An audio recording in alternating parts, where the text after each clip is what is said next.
போகிறோம். எல்லாம் பேக் பண்ணி எல்லாம் ரெடியாகி இப்போ காலைல போயிட்டுருக்கோம். இப்போ இங்கேருந்து சுரங்கப்பாதையில் போயிட்டுருக்கோம். இப்போ சுரங்கப்பாதையிலேருந்து முடித்தோடனே பீச்சுக்கு போயிடும்.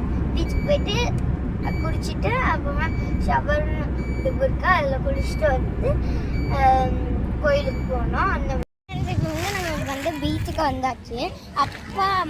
அப்பாவும் போயிட்டு அப்புறமா மண் செட்டெல்லாம் வாங்க போயிருக்காங்க. வாங்கிட்டு வரட்டு அதுக்குள்ளே நம்ம சும்மா வந்துச்சு கையில் சும்மா வச்சு விளாண்டுட்டு இருக்கலாம்.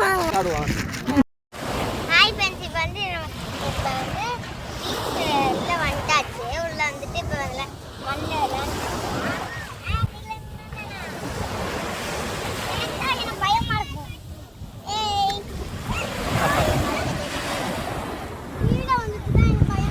வந்தாச்சு. செட்டு வாங்கிட்டு வந்தாச்சு. இவ செட் வச்சலாம்.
போடுறேன். இது லைக் அண்ட் சப்ஸ்கிரைப் மட்டும் மறந்துடாதீங்க. பண்ணி விட்டுருங்க. பாய்.